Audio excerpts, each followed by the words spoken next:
Este discurso, La esperanza de Dios para América, pronunciado en Washington, D.C., en 1973, es una exhortación apasionada y crítica sobre el papel y el destino de América en la providencia divina. El reverendo Moon muestra claramente a través de varios discursos que él es la voz de Dios para nuestros tiempos, y este discurso es uno de ellos. Él argumenta que América fue divinamente bendecida y destinada a ser la campeona de Dios para la salvación mundial, construida sobre pilares de fe y sacrificio de los peregrinos. Sin embargo, él diagnostica un declive moral y espiritual en la nación, atribuyéndolo al abandono del espíritu de altruismo y a la creciente autosuficiencia y egoísmo, advirtiendo que Dios está dejando América. El texto convoca a una revolución espiritual para traer a Dios de vuelta al centro de la vida americana, reafirmando que el destino de la nación y del mundo dependen de que América reasuma su propósito divino de sacrificio, especialmente en la lucha contra el comunismo. En esta primera parte del discurso, La esperanza de Dios para América, el reverendo Moon recuerda a los grandes hombres de la historia que fueron decisivos en la providencia divina. Entonces vamos al discurso. La esperanza de Dios para América, 21 de octubre de 1973. Washington dice: Señoras y señores, me gustaría expresar una vez más esta noche mi agradecimiento por su venida a mi conferencia. Mi tema esta noche es La esperanza de Dios para América. Los amo mucho a todos ustedes, porque amo a Dios. Y Dios ama a América y al pueblo americano. Ha sido un principio fundamental de la providencia de Dios, que para recibir su bendición, ustedes deben primero demostrar su merecimiento de esa bendición. A lo largo de la historia, ha habido muchas personas justas que demostraron su merecimiento de la bendición de Dios, que condujeron vidas sacrificiales. Sin embargo, sabemos que el mundo en que vivimos actualmente no es literalmente el reino de Dios. Aprendemos que la historia humana comenzó en el fundamento equivocado, en el lado del mal. Esta es la razón por la cual la Biblia dice que el Dios de este mundo es Satanás. Ha sido la estrategia de Dios llamar campeones fuera del mundo malo para restaurar el mundo y edificar su reino. Para entender sus formas, por lo tanto, examinaremos la historia de la providencia de Dios. La familia de Adán fue la primera familia en la creación de Dios. En esta familia había un hombre, Abel, a quien Dios escogió para ser su primer campeón. Abel sirvió a Dios con todo su corazón y se convirtió en el primer hombre en dar su vida por el propósito de Dios. Más tarde, Dios llamó a Noé como su campeón, y Noé realizó una misión muy inusual. Dios instruyó a Noé para construir un barco, y él tuvo que construirlo en la cima de una montaña. Ahora, es solo sentido común que al construir un barco necesites un astillero con algo de agua. Pero las instrucciones de Noé eran construir el arca en la cima de una montaña, en lugar de hacerlo en la orilla del mar o al lado de un río. ¿Cuántos de nosotros aquí podríamos aceptar este tipo de misión? ¿Cuántos de nosotros podríamos obedecer tal comando y ponernos a trabajar sin una sola porción de duda? En el tiempo de Noé, nadie pudo creer que Noé había recibido un comando de Dios, y ni siquiera lo aceptaron en su misión de revelar la venida del juicio por el diluvio. ¿Pueden imaginar cómo Noé parecía para la gente de su tiempo? Por 120 años él subía y bajaba esa montaña trabajando en su barco. ¿Alguna de las señoras en la audiencia quisiera pensar sobre sí misma en la posición de la esposa de Noé? No creo que serían una esposa muy feliz. La esposa de Noé debe haber preparado y empacado su canasta de almuerzo todos los días, utilizando solo un poco de comida. Noé estaba tan ocupado con el arca que no podía encontrar tiempo para proveer a su familia. En pocos meses las peleas familiares deben haber comenzado, pero no fue solo por 12 meses o 12 años que la esposa de Noé tuvo que soportar esta situación, sino por 120 años. ¿Por qué entonces Dios pidió a Noé tan incomprensible misión? ¿Por qué Dios tuvo que trabajar de esta manera? Hay una razón. Es por causa del mal. Dios no puede habitar junto con el mal. La dirección de Dios es 180 grados contraria a la dirección del mal. Dios detesta el mal. Dios no puede aceptar las cosas que el mundo malo acepta. Por eso Dios no quiere tener nada que ver con el mundo malo o con lo que está estropeado por el mal. Todos somos la imagen de Dios y podemos encontrar características similares a las de Dios en nuestra naturaleza humana. Consideren que tienen un enemigo por quien tienen fuertes sentimientos. Ni siquiera quieren mirar a esa persona. De manera similar, Dios no tiene nada que ver con el mundo malo, el mundo satánico. Por lo tanto, al tratar con esto, Él escoge formas frecuentemente incomprensibles para el hombre. Dios también prueba la fe del hombre. Él no puede hacer esto pidiendo solo cosas comunes a las personas. Debemos estar dispuestos a concordar con las instrucciones extraordinarias de Dios. Debemos demostrar fe absoluta en Dios.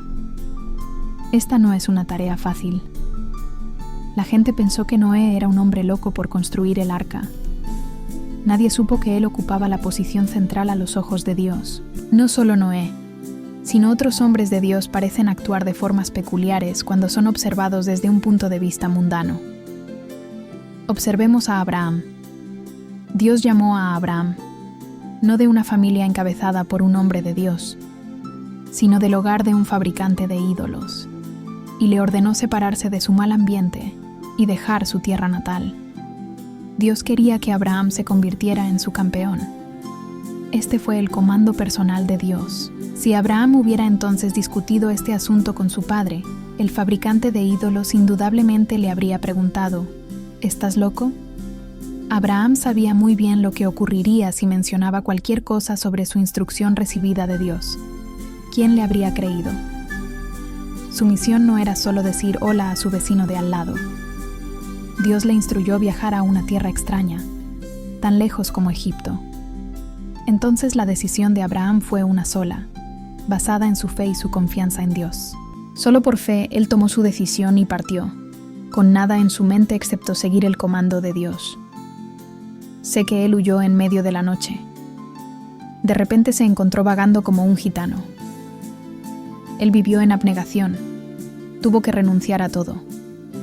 Los campeones de Dios tienen una característica en común. Ellos inician sus misiones negándose a sí mismos y a su ambiente. El hijo de Isaac, Jacob, no fue excepción. Jacob era un hombre con mucha fuerza de voluntad al servicio de Dios. Él quería abrir un camino ejemplar, realizando algo que ningún otro podría duplicar. En la Biblia, hay muchas historias sobre Jacob. Una describe un acto muy astuto, cuando él compró de su hermano mayor el derecho de primogenitura a cambio de un plato de sopa. Y más tarde, él robó la bendición de su padre, que pretendía dársela a su hijo mayor Esaú. En este incidente, Jacob sabía sin sombra de dudas que haría de su hermano mayor un enemigo. No obstante lo hizo. Este anhelo en Jacob, este ardiente deseo por la bendición de Dios, era tan fuerte en su corazón que Dios realmente fue consolado. Después de obtener la bendición de Isaac, Jacob entonces escapó de la amenaza de ser asesinado por su hermano mayor, cuando huyó de su tierra natal, yendo a la tierra extranjera de Harán. Por 21 años, Jacob soportó una vida de tribulación en Harán. Durante este tiempo, Jacob fue repetidamente engañado por su tío Labán. 10 veces Labán engañó a Jacob, y Jacob no se quejó ni siquiera una vez. Él solo perseveró y esperó por el día cuando pudiera regresar a su tierra natal bendecida. Ese día finalmente llegó, y en el vado de Jaboc, en el camino de regreso, Dios envió un ángel para luchar con Jacob. Ahora consideren esto. Un ángel de Dios de repente apareció a Jacob y se convirtió en un enemigo terrible. Dios estaba realmente presionando a Jacob y probando la fuerza de su fe. Jacob tuvo que luchar con el ángel, y él luchó. Jacob no paró de luchar toda la noche. Él nunca se rindió. Y entonces Dios supo que la determinación de Jacob era luchar hasta el final, incluso hasta la muerte. Incluso cuando el ángel golpeó el hueso de su muslo dislocándolo, Jacob aún no se rindió a pesar del dolor. Jacob finalmente ganó la prueba. el ángel de Dios se rindió y le dijo: No te llamarás más Jacob, sino Israel, porque has luchado con Dios y con los hombres y has prevalecido. Génesis 32:28. Más tarde Dios escogió a Moisés como su campeón. Imaginen qué afortunado fue Moisés al crecer en el palacio del faraón, donde podía disfrutar una vida de lujo. Pero un día, aún joven, él de repente se colocó como el campeón de su pueblo. Ya no podía estar ante la opresión egipcia sobre su pueblo. En ese momento, él supo que Dios estaba con él. Él rechazó su ambiente, se negó a sí mismo y fue al desierto de Madián. Él esperó por su misión definitiva por 40 años, perseverando y volviéndose merecedor de la bendición de Dios. La vida de Moisés fue muy humilde y sumisa. Diariamente él se sometía nuevamente al propósito de Dios y pedía su orientación divina, ansiosamente esperando su eventual misión, la conducción de su pueblo fuera de Egipto. Estos hombres, Abel, Noé, Abraham, Jacob y Moisés, fueron campeones de Dios. Ahora miraremos también a Juan Bautista. Descrito en la Biblia como un gran santo y profeta, Juan Bautista fue a las regiones del interior de su país como un vagabundo común. Él fue sin zapatos, vistiendo pieles de camello con un cinturón de cuero, alimentándose de langostas y miel silvestre. Esta no era una forma de vida común, incluso en el tiempo de Juan. Y no creo que los padres de Juan Bautista estuvieran orgullosos de su hijo. Ellos deben haberse sentido avergonzados. Supongan que se colocan en la posición de los padres de su hijo, Juan Bautista, que sale al desierto y año tras año vive como un mendigo. ¿Cómo se sentirían? He viajado en Israel y no creo que encuentren muchas langostas o miel silvestre en el desierto. Juan Bautista tuvo muchas veces que pedir por su comida. Imagínenlo vistiendo una piel de camello, la mitad de su cuerpo expuesto, descalzo y con una barba, yendo de un lugar a otro, mendigando por comida. Si yo viniera aquí al escenario esta noche descalzo, con una barba y vestido con una piel de animal, y entonces dijera que estaba proclamando la palabra de Dios, estoy seguro de que pensarían que estoy loco. Continuemos siguiendo esta línea y examinemos la situación del propio Jesucristo. Estoy seguro de que hay muchos cristianos devotos entre ustedes que tienen varias opiniones sobre la vida de Jesús. ¿Cómo imaginan la apariencia de Jesús? ¿Qué estaba haciendo Jesús durante los 30 años antes de su ministerio público? ¿Había estado estudiando en un colegio? La Biblia no dice ni siquiera si fue a una escuela elemental. Él era un trabajador, un ayudante de carpintero. Hay tanto que saber, tantas verdades escondidas en la Biblia que no están escritas explícitamente. Si revelara algunos de estos secretos, estoy seguro de que estarían sorprendidos. Aunque conozco estas cosas, no podría contarles estas historias tan rápidamente. Ustedes entonces podrían preguntar, ¿cómo sabes tales cosas? Las aprendí de Jesús. Sí, y aprendí de Dios. Recuerden, en el tiempo de Noé, nadie pudo creer en Noé.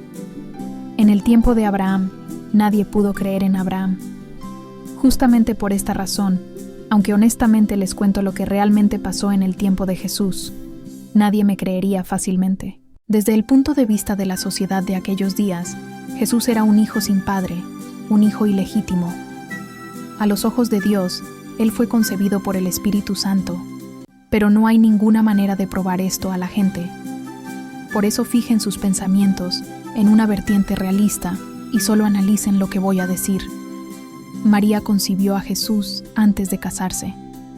Bajo la ley judía, tal mujer sería condenada a muerte por apedreamiento. José sufrió vergüenza por causa de la situación de María, y silenciosamente esperó hasta el momento correcto para separarse de ella. Entonces, un ángel apareció a José y le dijo: «Debes tomar a María como tu esposa. No la condenes, pues ella tiene una misión especial recibida de Dios». Si José no hubiera sido un hombre correcto, María habría automáticamente sido condenada a muerte por apedreamiento. Ahora, ¿creen que José podría haber discutido este asunto con sus padres diciendo: «Mamá y papá, mi futura esposa, mi prometida, concibió un hijo, pero un ángel dijo que esta es la voluntad de Dios»? ¿Por eso debo tomarla como mi esposa y cuidarla? ¿Qué habrían dicho los padres de José? Hay muchas parejas mayores en nuestra audiencia. Colóquense en la posición de los padres de José. No habrían creído a José si él dijera tales cosas. Nuevamente, José tuvo que tomar una decisión solitaria. Sin discutir el asunto con nadie, él tomó a su prometida y fue a algún escondite secreto. Estoy seguro de que José pasó por un período de mucha dificultad, en el cual estaba lleno de sospechas sobre María. José debe haber preguntado a su futura esposa: María, somos íntimos y no tenemos ningún secreto uno del otro. Ahora cuéntame lo que realmente ocurrió contigo. ¿Quién es el verdadero padre del bebé en tu vientre? Estoy seguro de que cualquier esposo estaría muy curioso sobre este asunto. Si yo estuviera en la posición de José, habría hecho esta pregunta a María. Pero María estaba diciendo la verdad cuando dijo: realmente no sé quién es el padre de este niño. Fue concebido por Dios. ¿Cuántos de nosotros podríamos creer esta afirmación? Es más fácil creer ahora, porque sabemos quién es Jesús, pero este no era el caso durante el tiempo de Jesús. Por lo tanto, José tenía ciertas sospechas y tenía el sentimiento de corazón herido. Él pensó: mi esposa no está siendo verdaderamente honesta conmigo. Por causa de estas circunstancias, había tumulto emocional y revuelta incluso en la familia de Jesús, incluso después de su nacimiento. Un ejemplo en particular testifica este hecho. Un día, Jesús encontró a su madre en un banquete de bodas en Galilea, y María informó a Jesús que se había acabado el vino. Él entonces llamó a su madre diciendo: «Mujer, ¿qué tengo yo contigo?». Juan 2:4. El punto es, él no dijo «madre», sino que en su lugar, él llamó «mujer». Más tarde un discípulo de Jesús vino a él diciendo: «Tu madre y tus hermanos quisieran verte». Y Jesús respondió: «¿Quién es mi madre y mis hermanos? He aquí mi madre y mis hermanos.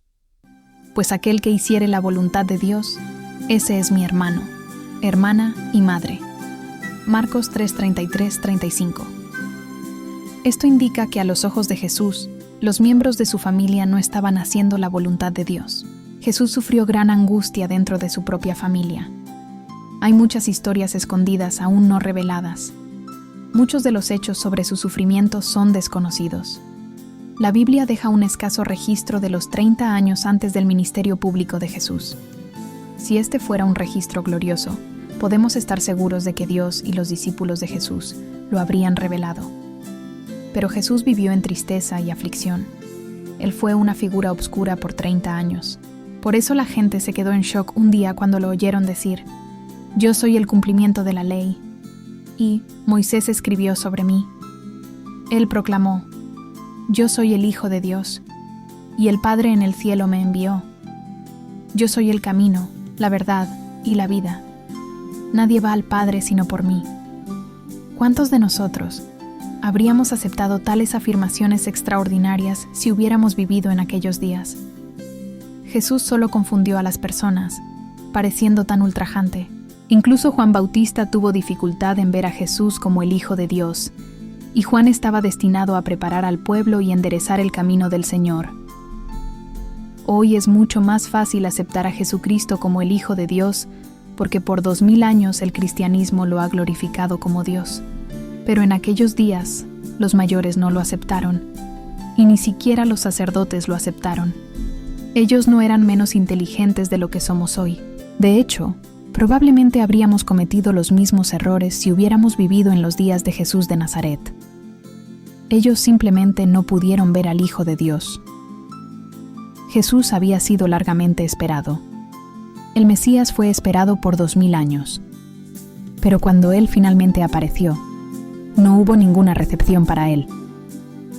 La fe de los judíos en aquel tiempo no era menos poderosa, ni menos devota que la fe de los cristianos de hoy. Sin embargo, sabemos que las personas con las cuales Jesús se asoció no estaban en el mismo nivel del resto de la sociedad, pues Él se mezcló con prostitutas, cobradores de impuestos y pescadores.